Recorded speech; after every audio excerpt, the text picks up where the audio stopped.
बिस्मिल्लाहिर्रहमानिर्रहीम अस्सलाम वालेकुम वरहमतुल्लाहि वबरकातुहू नाज़रीन। आज आज पर क्लास 12 चैप्टर नंबर 10 मैथ्स मज या नाव वेक्टर अलजबरा यह इंट्रोडक्शन पार्ट इंशाल्लाह रहमान बिल्कुल सहल चैप्टर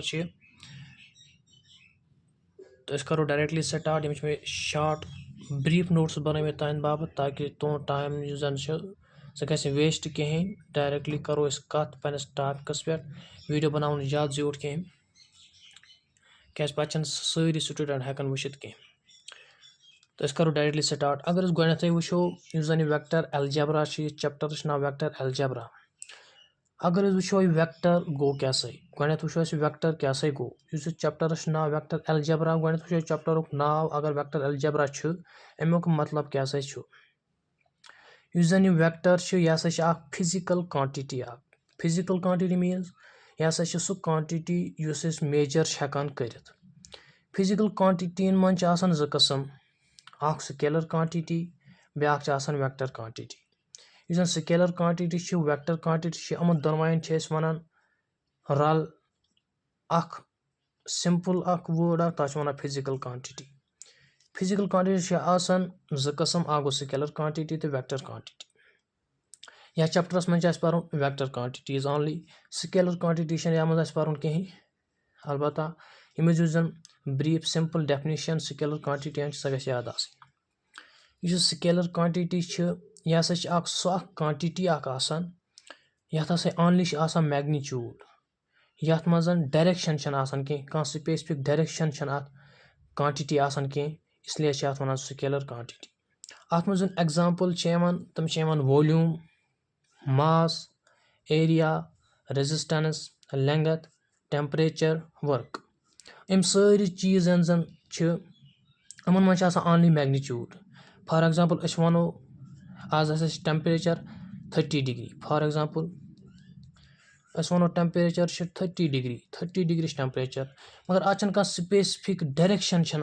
कहें अलबत्ता अत ओनली मैग्नीट्यूड 30 डिग्री वोन ओनली मैग्नीट्यूड डायरेक्शन कहें। या वनो निमो लेंथ यह पे योर तम A to B यम 5 यूनिट्स मीन्स यह किलोमीटर तसित सेंटीमीटर तसित कह सिंपल वनो यूनिट वनो यह 5 यूनिट मगर अत स्पेसिफिक डायरेक्शन कहें ओनली वन अमुक मैग्नीट्यूड क्या 5 यूनिट्स सह किलोमीटर ते सेंटीमीटर ते मीटर ते मिलीमीटर ते मगर अत डायरेक्शन कह स्पेसिफिक डायरेक्शन अत कह। जन वह वेक्टर क्वांटिटी सह क्वांटिटी यथ डायरेक्शन ते मैग्नीट्यूड ते फॉर एग्जाम्पल अत मज डिस्प्लेसमेंट या वेलोसिटी या एक्सेलरेशन या force momentum electric field intensity etcetera. For example थोड़ा बहुत एग्जाम्पल दिम यम जान वो मे फोर्स अगर कुन पे फोर्स करो अप्लाई फॉर एग्जाम्पल यह अर्थ अत पे करो फोर्स अप्लाई फोर्स कोता कोर अप्लाई 10 न्यूटन फोर्स कोर अप्लाई यह गो अमुक मैग्नीट्यूड यह बना मैग्नीट्यूड।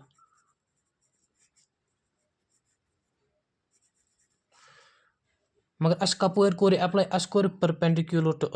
अर्थस पे कोर परपेंडिकुलर टुवर्ड्स अर्थ कोर 10 न्यूटन फोर्स एक्ट जन कि सेंस कि एरो यह हावान अमिच डायरेक्शन यह कपर कोर अप्लाई यह डायरेक्शन हावान कोर बोन कुन टुवर्ड्स अर्थ कोर अप्लाई अत वन डायरेक्शन एम हो डायरेक्शन अत वन सेंस यथ एरो वन सेंस या एरो यह हावा डायरेक्शन शोज डायरेक्शन।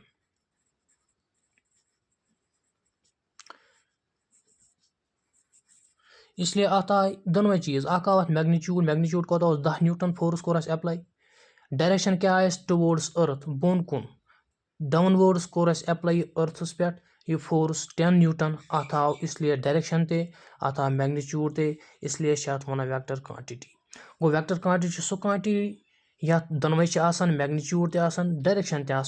मगर जन स्केलर क्वांटिटी अत ओनली मैग्नीट्यूड मगर स्पेसिफिक डायरेक्शन अत कह। जन वह वेक्टर वेक्टर अगर सिंपली वो वेक्टर आसान क्या कित पे एक्सप्रेस कित पे वेक्टर करान डायरेक्टली हावा सिंपल लाइन हावान ये क्या बुत हावान कि एरो यथ में नाव वोन चैप्टरस मज वेक्टर अलजेब्रा जन वन सेंस ये पे योर तामत जन अमिच लेंगथ यह गो अमुक मैग्नीट्यूड अत वन मैग्नीट्यूड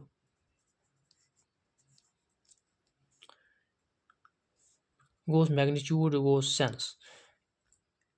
रिप्रेजेंट कर मैथमेटिकली इत सिंपल डायरेक्टेड लाइन या जन बुत त्रावान कि एरो सेंस अमिच हावा direction bay magnitude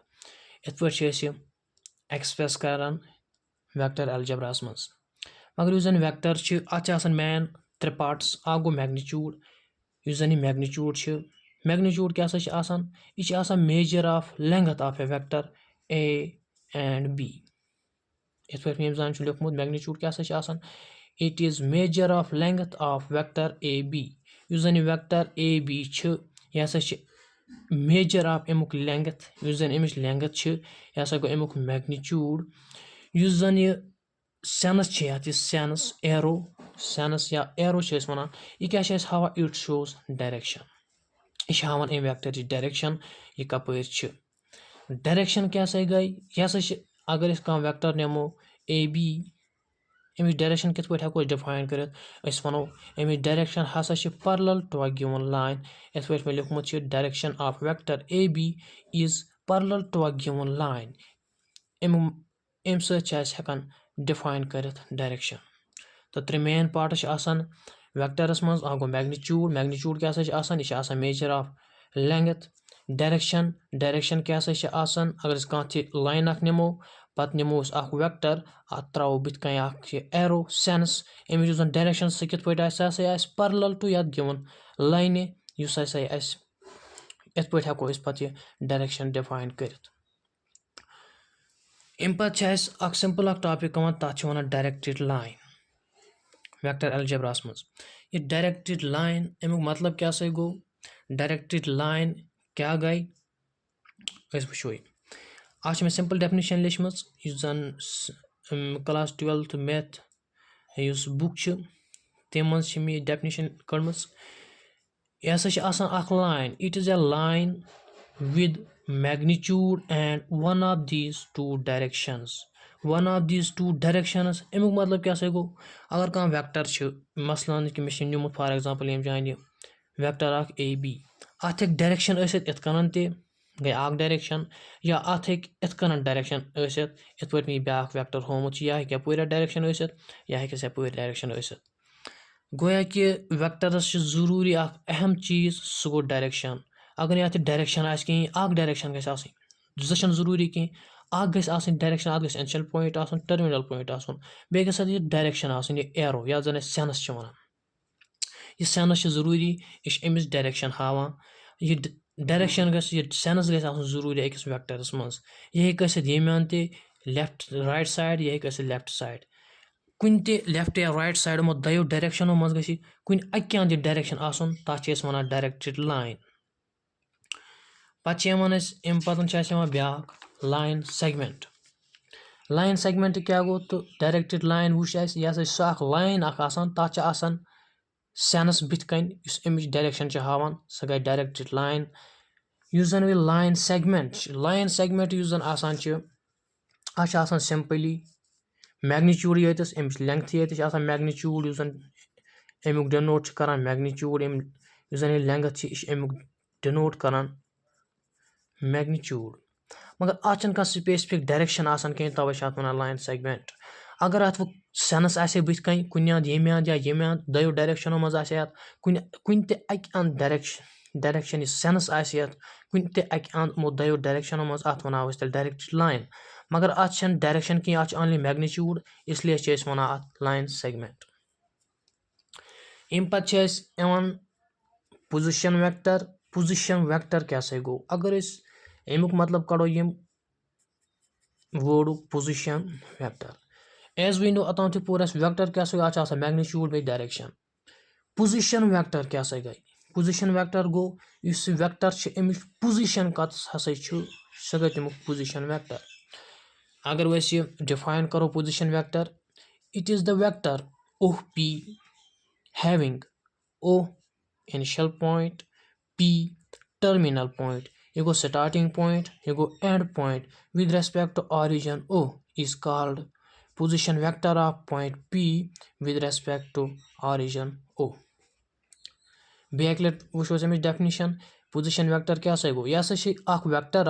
OP the vector OP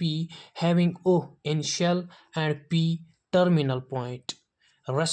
respectively is called position vector of point P with respect to origin अगर इसका पॉइंट इत पे यम जान निमुत फॉर एग्जांपल पॉइंट न्यू अस 3 डायमेंशनल कोऑर्डिनेट सिस्टम्स मज X axis Y axis Z axis कत पॉइंट निमो 3 डायमेंशनल कोऑर्डिनेट सिस्टम्स मज अगर अमिच पोजीशन वो with respect to origin O with respect to origin O अत वन पोजीशन वेक्टर ऑफ पी जन डिनोट करा ओ पी ओ पी जन यह position vector of point P अगर वह अमुक जन O P position vector of O P जन डिनोट कर्मुत वेक्टर आर अगर अमुक मैग्नीट्यूड कर ओ पी मैग्नीट्यूड अत लिखे ओ पी यह बनाया वेक्टर अगर वह हम जरक त्रो खड़ा पत् लगो अत मज बागन ओ पी यह बनाया अमुक मैग्नीट्यूड जन अमुक मैग्नीट्यूड बराबर यह हको सेक्शन फार्मूला कड़ यह थो फॉर एग्जांपल यह वो यह करो कंसिडर x2 y2 z2 यह गो x1 y1 z1 मगर यह ऑरिजिन पॉइंट 0 0 0 क्या ऑरिजिनस पे 0 X axis Y axis Z axis अगर अमिच मैग्नीट्यूड कड़ो अमुक मैग्नीट्यूड कित हको कड़ हको सेक्शन फार्मूला लगाइथ सेक्शन फार्मूला क्या बराबर under root of x2 minus x1 क्या 0 का whole square plus y2 minus y1 क्या 0 का whole square plus z2 minus z1 0 क्या वनस Kadan with respect to origin कुन अक पॉइंट हम जो पॉइंट कि सिर्फ पॉइंट अगर जो पॉइंट सह वो बेकिस जायन अगर जो पॉइंट तमिक पोजीशन वेक्टर कित पे कड़ो तमिक मैग्नीट्यूड कित पे कड़ो गो x2 माइनस x1 का होल स्क्वायर गो x2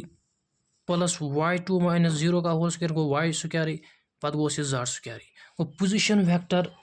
जन पॉइंट पी युक अमुक जन मैग्नीट्यूड बराबर सह बराबर under root of x square plus y square plus z square simply I hope कि यह याद तमत सोरे क्लियर गोमुत बैक फिर वो पोजीशन वेक्टर क्या गो position vector the vector of P having O initial point and P terminal point respectively is called position vector of point P with respect to origin. पवन अत मन या चैप्टरस मज ब्या टॉपिक यह ना डायरेक्शन एंगल्स क्या गई सिंपली अगर कह पॉइंट नमो 3 डायमेंशनल कोऑर्डिनेट सिस्टम्स मज पे निमो X axis Y axis Z axis निमोस कह point with respect to origin वो विद रेस्पेक्ट टू ऑरिजिन अत थो ना वेक्टर आर डायरेक्शन एंगल कित पे हको डिफाइन कर यह एंगल जन बनावा यह vector R with respect to X axis Y axis Z axis हसा एंगल यह वेक्टर बनावान एक्स एक्सिस वाई एक्सिस तो जेड एक्सिस डिनोट कर अल्फा बीटा तो गामा पे डायरेक्शन कोसाइनस क्या गई डायरेक्शन कोसाइनस गो cosine value of direction angles cosine means cos या साइन अगर कॉस या साइन लगाओ यमन कॉस या अल्फा बीटा तो गामा यम एंगल अगर हम बुत लगाओ cos alpha cos beta cos gamma इत पे लगोमुत cos alpha cos beta cos gamma हम बनान अमिक डायरेक्शन कोसाइनस अगर वो कॉस लगाओ कहीं अल्फा यतस लगाओ सह गो डायरेक्शन एंगल्स अगर कॉस लगाओ सह गो cos alpha cos beta cos gamma मगर तुम वन यम जान साइन अल्फा क्या लगोमुत तिक यम जान जरूरत बेस जरूरत हाइपोटेन्यूज cos alpha अगर इस सह कह बराबर बेस डिवाइड बाय हाइपोटेन्यूज तमिक मतलब क्या गो base x axis hypotenuse magnitude of r इथे पे cos बीटा यह बराबर y divide by magnitude of r cos gamma यह बराबर z divide by magnitude of r जन cos alpha यह सिंपली कर डिनोट l सको लिखित l is equal to x divide by magnitude of r m is equal to y divide by magnitude of r cos gamma बदल हेको लिखित n is equal to z divide by magnitude of r I hope it is clear तो अम पतन direction ratios यम जान ब्या चीज अगर यम जान एक्स कड़न एक्स कित पे हेको कड़ित एक्स थो यम जान इस जन यह एल अत हेको ये मल्टीप्लिकेशन कर गो L R is equal to X इस जन यम जान लिखमुत X is equal to L R पे जन कड़न वाई पे जन कड़न वाई वाई हेको थी योर हेको मल्टीप्लिकेशन दोन कर Y is equal to M R Z is equal to N R हम चोर चीज त्रे चीज थवन याद हम बिल्कुल सिंपल तो आसान हम थवन याद हम लगन क्वेश्चन करनस मज जरूरत यह इंट्रोडक्शन पार्ट इंशाल्लाह रहमान मे होप ये उम्मीद जो तुम इस वीडियो पसंद तो बेहू तुम सोरे समझ अगर समझ कह कमेंट कर जरूर बे कर पन्न दोस्तन सह वीडियो शेयर जरूरी ताकि तमन ती यी वुचनस मौक जे कशर पे आज यूट्यूबस पे जन मैथ पर्न इंशाल्लाह रहमान बाकी फिजिक्स केमिस्ट्री बायोलॉजी तम तीन जल्दी इंशाल्लाह तमन वीडियो तीन इंशाल्लाह रहमान सिक्स क्लास पे 12th क्लास तम अपलोड कर इंशाल्लाह रहमान तुम जन स्टडी यह गि बिल्कुल आसान तो सहल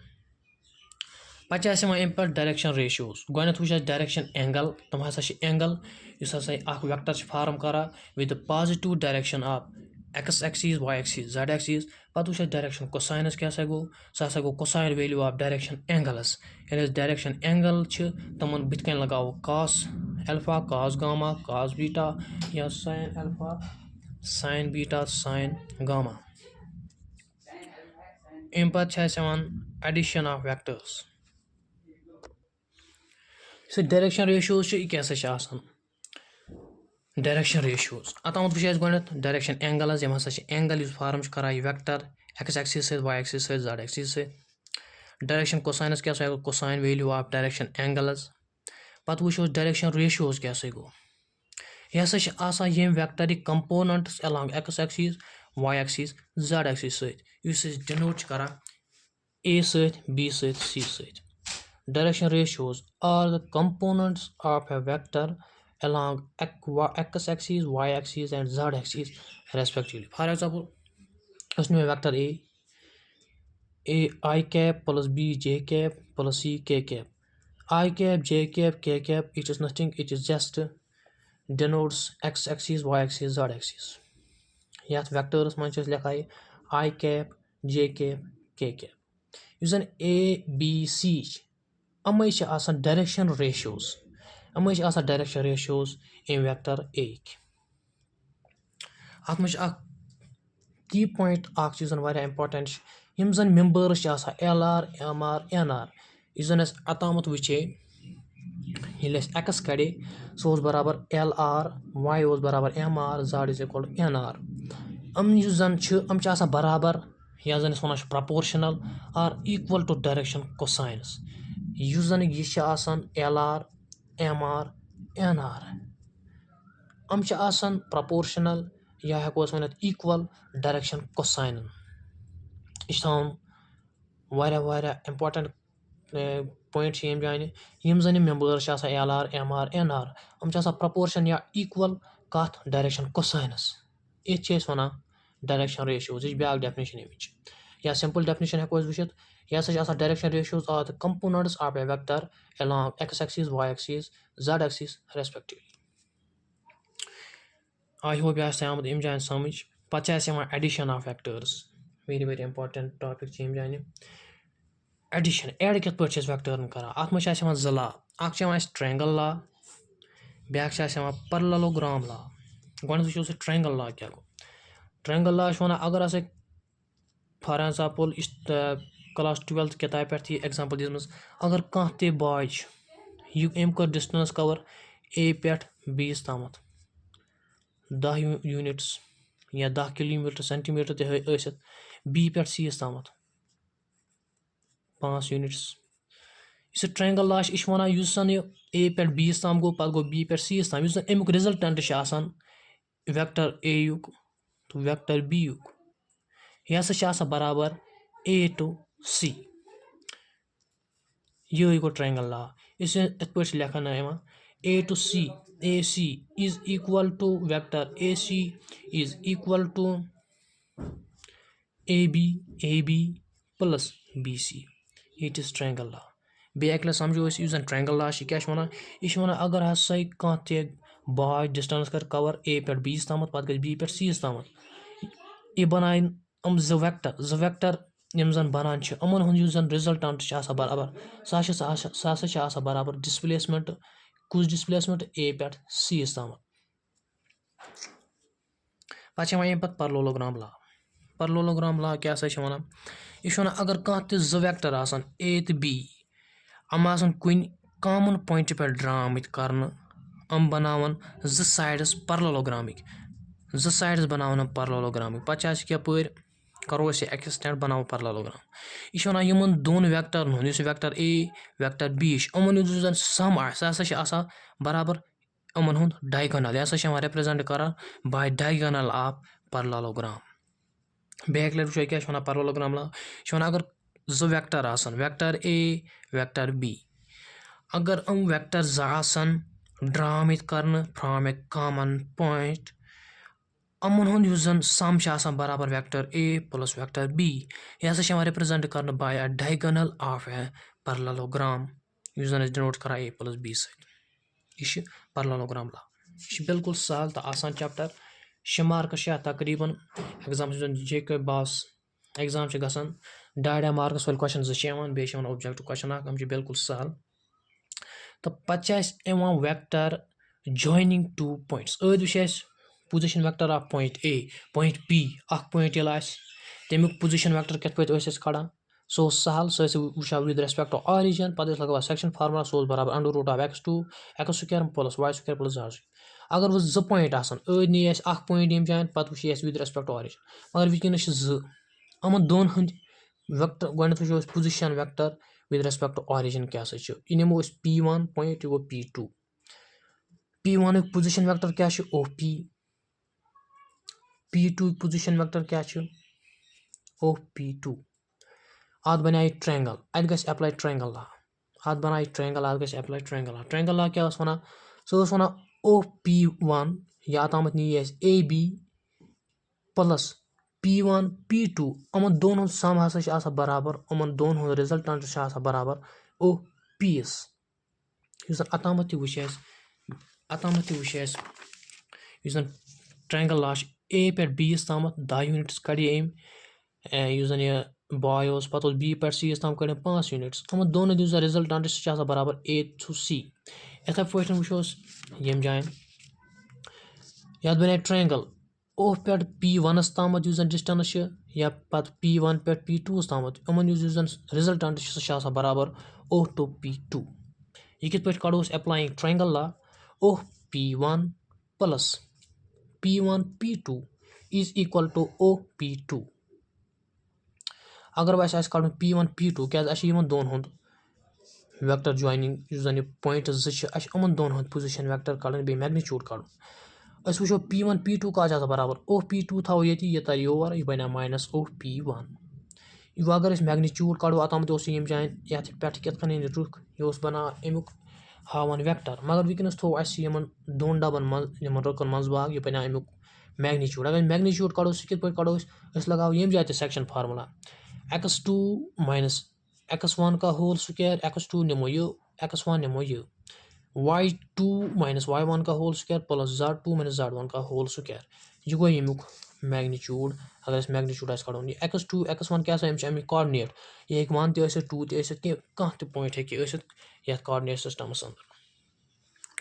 पे ब्या कॉन्सेप्ट यम जान सेक्शन फार्मूला कत पे अप्लाई करान यथ वेक्टर चैप्टरस मज अत चीज ये हसा اکھ پویِنٹ انٹرنلی کَرِ کٹ کُنہِ لاینہِ گوٚو انٹرنلی پَتہٕ یُس اگر ایکسٹرنلی کٹ کَرِ تَتھ کُس فارمولا لگہِ اگر مِڈ پویِنٹَس پٮ۪ٹھ کَڑِ تَتھ کُس فارمولا لگہِ یہِ چھُ کلاس 9تھَس منٛز تہِ آسہِ پوٚرمُت 10تھَس منٛز تہِ پوٚرمُت سیکشن فارمولا کار چھِ گژھان انٹرنلی اگر کانٛہہ تہِ پویِنٹ آر آسہِ سُہ کَرِ ڈِوایڈ کُنہِ لاینہِ پی کیوٗس کَرِ سُہ ڈِوایڈ یہِ نِمو أسۍ پی کیو لاین اکھ وِد ریسپیکٹ ٹُو آرِجن یہِ چھِ یِتھ پٲٹھۍ کاڈِنیٹ سِسٹم 3 ڈایمینشنل کاڈِنیٹ سِسٹم چھِ یہِ گوٚس واے ایکسیٖز زڈ ایکسیٖز یہِ گوٚس ایکس ایکسیٖز اگر کانٛہہ پویِنٹ نِمو ایکس ایکسیٖز پٮ۪ٹھ یورٕ آسہِ کانٛہہ پویِنٹ ییٚمہِ جایہِ پی کیو یہِ گوٚس پی یہِ گوٚو کیو پَتہٕ کانٛہہ پویِنٹ آر یہِ کَرِ ڈِوایڈ یَتھ لاینہِ انٹرنلی کَرِ یَتھ divide in the ratio N M اگر أسۍ وِد ریسپیکٹ ٹُو آرِجن کَرو یہِ extend with respect to origin وٕچھو ییٚمہِ پویِنٹُک پوزِشن ویکٹر سُہ گوٚو آر نِمو أسۍ نِمو یہِ آر پَتہٕ کُس فارمولا گژھِ اَتھ ایپلاے یُس زَن یہِ آر چھِ یہِ کَتھ آسہِ برابر یہِ آسہِ برابر M B plus N A یُس زَن 9تھَس منٛز تہِ اَسہِ سیکشن فارمولا چھِ لگٲمٕژ O R is equal to N M B plus N A divide by M plus N یِم ریشو یِم زَن چھِ ایم پٕلس این اگر وۄنۍ ایکسٹرنلی مین یہِ چھِ 3 ڈایمینشنل کاڈِنیٹ سِسٹم ایکس ایکسیٖز زڈ ایکسیٖز واے ایکسیٖز اگر کانٛہہ پویِنٹ پی چھِ یورٕ چھِ ییٚمہِ جایَن کیو اَتھ کَرِ کانٛہہ پویِنٹ ڈِوایڈ ایکسٹرنلی گوٚو ییٚمہِ نیٚبرٕ ییٚمہِ جایَن نِیِو اَسہِ کانٛہہ point R with respect to origin وٕچھو أسۍ یُس زَن یہِ آر ویکٹر چھُ او آر یہِ کَتھ آسہِ برابر یہِ آسہِ برابر M B minus N A divide by M minus M N یہِ چھِ اَسہِ 9تھَس منٛز تہِ پوٚرمُت یہِ سیکشن فارمولا اگر انٹرنلی کَرِ ڈِوایڈ کُنہِ پویِنٹَس پٮ۪ٹھ تیٚلہِ چھِ گژھان او آر یُس زَن یہِ ویکٹر چھِ آر یہِ آسہِ برابر M B plus N A divide by M plus N اگر ایکسٹرنلی آسہِ تیٚلہِ چھُنہٕ کِہیٖنۍ کَرُن ساین گژھِ change M B minus N A divide by M minus N اگر وۄنۍ کانٛہہ پویِنٹ کَرِ کُنہِ لاینہِ پی کیو لاین چھِ اَتھ کَرِ میٖڈ پویِنٹَس پٮ۪ٹھ یہِ divide in the ratio N is to M تیٚلہِ اَمہِ جایہِ کُس فارمولا گژھِ ایپلاے او آر یُس زَن چھُ یہِ کَتھ آسہِ برابر اے پٕلس بی ڈِوایڈ باے 2 پَتہٕ چھِ بیٛاکھ اکھ اِمپاٹنٹ اکھ ٹاپِک یِوان لۄکُٹ ٹاپِک اکھ بِلکُل سہل ٹاپِک یَتھ زَن وَنان چھِ أسۍ یوٗنِٹ ویکٹر کیاہ سا گوٚو یہِ ہسا چھِ a vector whose magnitude is 1 or unity is called unit vector یہِ کِتھ پٲٹھۍ چھِ أسۍ ڈِنوٹ کران ویکٹر اے اَتھ چھِ أسۍ پٮ۪ٹھ لگاوان کہِ کیپ اَمیُک مطلب گوٚو یوٗنِٹ ویکٹر کَتھ چھِ آسان برابر یہِ چھِ آسان برابر vector A divide by magnitude of vector A یہِ چھِ تھاوُن یاد یہِ چھِ واریاہن کوسچنن منٛز یہِ کنسیپٹ گژھان یوٗز یوٗنِٹ ویکٹر کیاہ سا گوٚو یہِ ہسا گوٚو سُہ ویکٹر ییٚمیُک میگنِچیوٗڈ آسہِ یوٗنِٹی میٖنٕز وَنٕز centimetre metre kilometre gram whatsoever اَمیُک میگنِچیوٗڈ یُس زَن چھُ سُہ گژھِ آسُن یوٗنِٹی 1 یوٗنِٹ ویکٹر کَتھ چھِ آسان برابر unit vector is equal to vector A divide by magnitude of A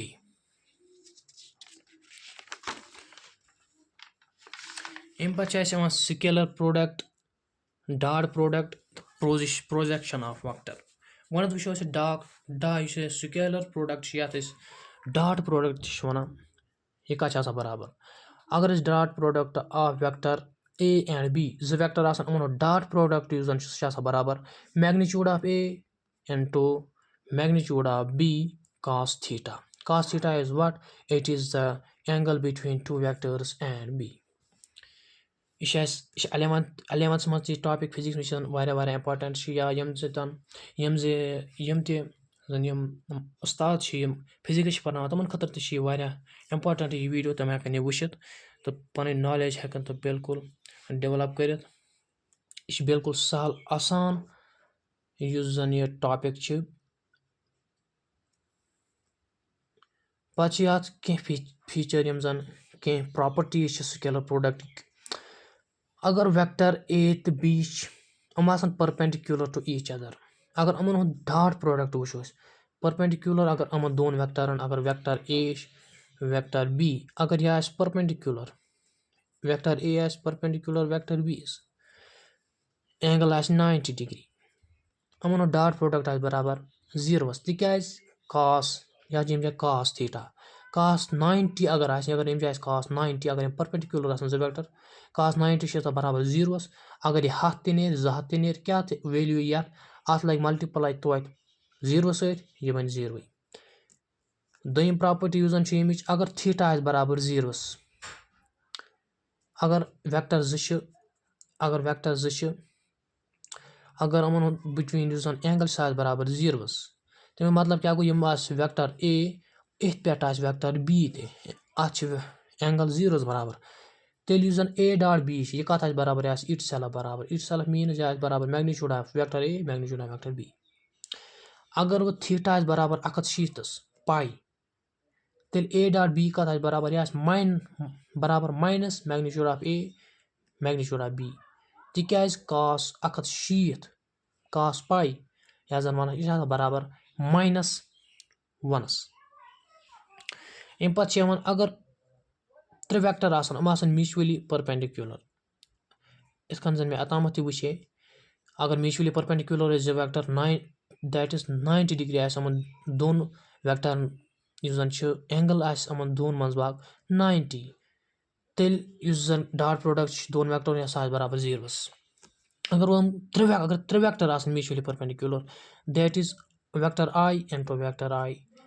for example vector J into J k dot k is equal to 1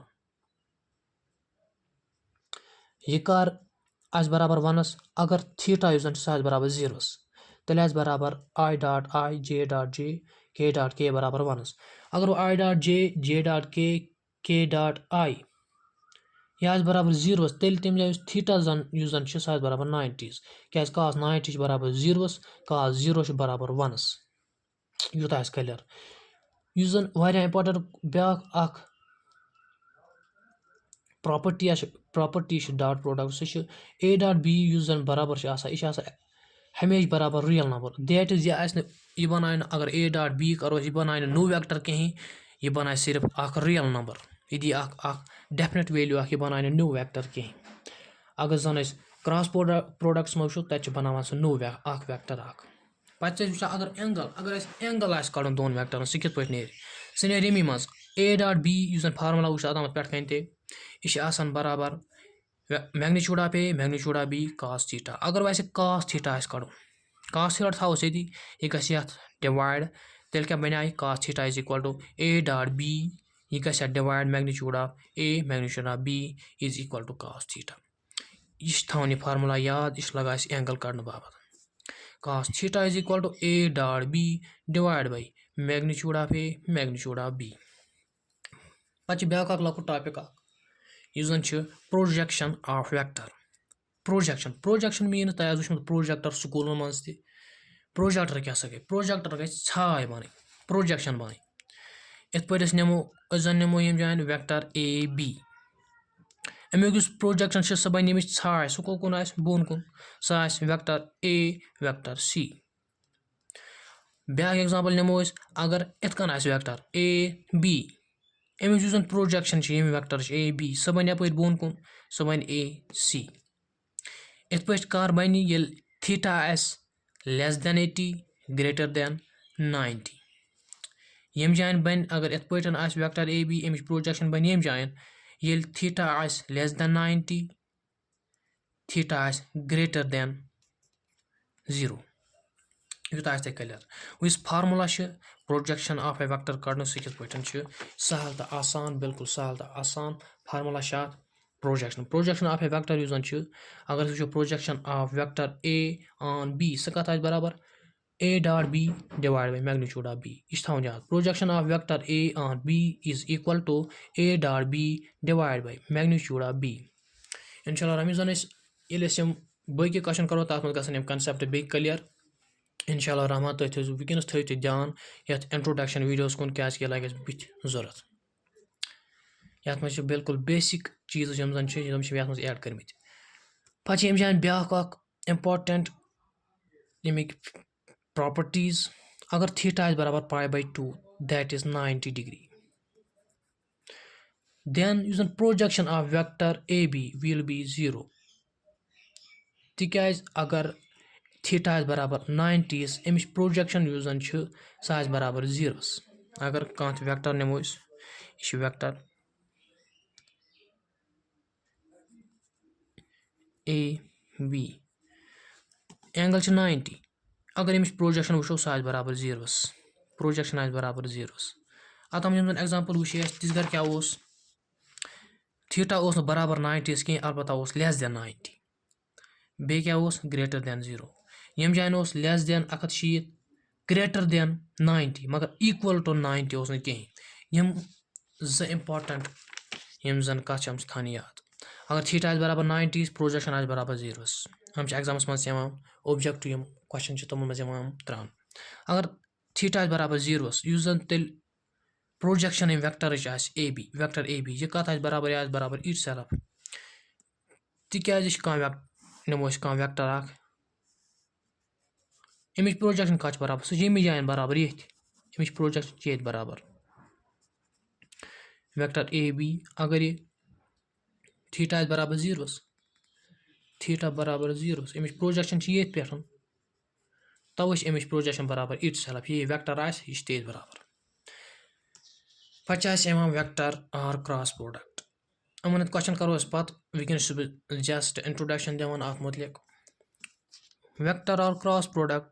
اتھ چھِ أسۍ وَنان vector product تہٕ cross product دۄن ویکٹرن ہُنٛد. یہِ کِتھ پٲٹھۍ چھُ آسان یہِ کتھ چھِ برابر آسان اَمیُک یُس زن فارمولا چھُ سُہ چھُ کیٛاہ برابر ٲدۍ وٕچھے اَسہِ A ڈاٹ B ییٚلہِ اَسہِ کجے ڈاٹ پروڈکٹس منٛز سُہ اوس برابر magnitude of A magnitude of B مگر cos theta ییٚمہِ جایہِ چھِ مگر sin theta. یُس زن ویکٹر پروڈکٹ یہِ چھُ تھاوُن یاد. A cross B یہِ چھُنہٕ انٹو کِہینۍ یتھ منٛز چھِ یہِ ویکٹرس منٛز یِوان پرنہٕ cross. A cross B is equal to magnitude of A magnitude of B sin theta. Sin theta is what? It is just angle between A and B vector. اگر وۄنۍ A ڈاٹ B کڑو سُہ چھِ آسان برابر magnitude of A magnitude of B cos theta. مگر اگر أسۍ A cross B کڑو سُہ چھِ آسان برابر magnitude of A magnitude of B sin theta.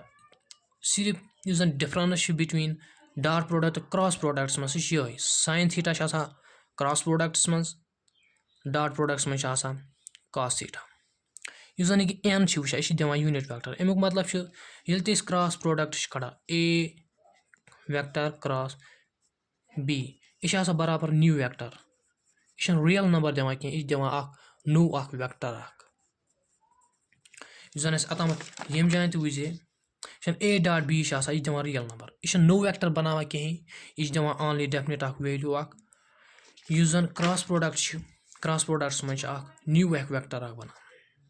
امیُک یِم زن پراپرٹی چھِ تِم کیٛاہ چھِ A cross B یُس زن ہسا چھِ برابر سُہ چھِ آسان برابر نِو ویکٹر یُس زن مےٚ ووٚن. A cross B آسہِ برابر 0 َس. یہِ کر آسہِ برابر 0 َس ییٚلہِ sin theta آسہِ برابر 0 َس یا 180 یا ییٚلہِ A تہٕ B آسہِ parallel that is angle آسہِ یِمن دۄن vector 180 angle between two vectors. ییٚلہِ 180 آسہِ تیٚلہِ آسہِ برابر A cross B 0 َس یا ییٚلہِ theta آسہِ برابر 0 َس A cross B آسہِ برابر 0 َس. یِم چھِ تھاوٕنۍ یاد. A cross B is equal to A magnitude of A magnitude of B if and only if ییٚلہِ theta آسہِ برابر 90 کیٛازِ sin 90 is equal to 1 َس. اگر A cross B آسہِ magnitude of A magnitude of B that is itself برابر تیٚلہِ یُس زن theta آسہِ سُہ آسہِ برابر 90 َس کیٛازِ sin 90 is equal to 1. پتہٕ وٕچھ اَسہِ وٕچھ اَسہِ ڈاٹ پروڈکٹس منٛز I ڈاٹ I اوس سُہ اوس برابر 1 َس مگر ییٚمہِ جایہِ برابر I cross I چھِ برابر ییٚمہِ جایہِ 0 َس. یہِ کیٛازِ چھِ برابر I cross I کیٛازِ چھِ برابر 0 َس دیٹ از یُس زن یِمن اینگل چھُ theta سُہ چھِ برابر 0 َس یا theta آسہِ برابر 160 تیٚلہِ یُس زن I cross I چھِ برابر یہِ چھِ آسان برابر 0 َس. اگر وۄنۍ ڈاٹ پروڈکٹس منٛز theta آسہِ برابر 0 َس یا 180 تیٚلہِ تمہِ جایہِ کیٛاہ چھِ آسان برابر I ڈاٹ I سُہ آسان برابر 1 َس مگر I cross I چھِ ییٚمہِ جایہِ برابر 0 َس تِکیٛازِ sin theta sin 0 چھِ آسان برابر 0 سٕے sin 180 چھِ آسان برابر 0 سٕے. ڈاٹ پروڈکٹس منٛز چھِ آسان برابر cos 0 چھِ آسان برابر 1 َس cos 180 چھِ آسان برابر -1 یہِ چھِ تھاوُن یاد I cross J is equal to K J cross K is equal to I K cross I is equal to J کیٛازِ ییٚلہِ زٕ ویکٹر آسان 90 زٕ ویکٹر یِم زن چھِ تِمن ہُنٛد اینگل یُس زن چھُ سُہ آسہِ برابر 90 یس ساین 90 چھِ آسان برابر 1 تیٚلہِ یُس زن I cross J آسہِ برابر K یس J cross K آسہِ برابر I یس K cross I آسہِ برابر J یس پتہٕ چھِ بیٛاکھ اکھ اِمپاٹنٹ یِم جایَن کوسچن اکھ یِوان یُس زن واریاہ یُس زن ایٚگزرسایزن منٛز واریاہ کوسچن تِم چھِ ییٚتھۍ پٮ۪ٹھ آمٕتۍ بناونہٕ ساین تھیٖٹا کِتھ پٲٹھۍ ہٮ۪کو أسۍ کٔڑِتھ کراس پروڈکٹس منٛز یِتھ پٲٹھۍ أسۍ ٲدۍ وٕچھے A ڈاٹ B یس منٛز ییٚلہِ اَسہِ کَجے ڈاٹ پروڈکٹس منٛز تَتہِ کرے اَسہِ تَتہِ اوس برابر magnitude of A magnitude of B کاس تھیٖٹا تھایہِ ییٚتہِ یہِ گٔیے یتھ ڈِوایڈ تِتھے پٲٹھۍ کرو ییٚمہِ جایَن أسۍ تھاوو یہِ ساین تھیٖٹا ییٚمہِ جایَن یہِ کرو یتھ ڈِوایڈ تیٚلہِ کَتھ گوٚو یہِ برابر A cross B divide by magnitude of A magnitude of B is equal to sine theta یہِ چھُ تھاوُن یاد تہٕ یہِ اوس انٹروڈکشن ویٖڈیو یتھ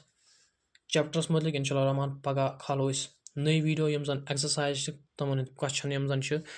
اتھ چھِ ٹوٹل 4 ایٚگزرسایز تہٕ 2 کھالو أسۍ أکِس ویٖڈیوس منٛز 2 کھالو بیٚکِس کیٛازِ ویٖڈیو گژھِ نہٕ زیادٕ بوٚڑ بنُن کِہیٖنۍ دِیِو اِجازت نٔیِس ویٖڈیوس تام تب تک کے لیے دیجیے اجازت اللہ حافظ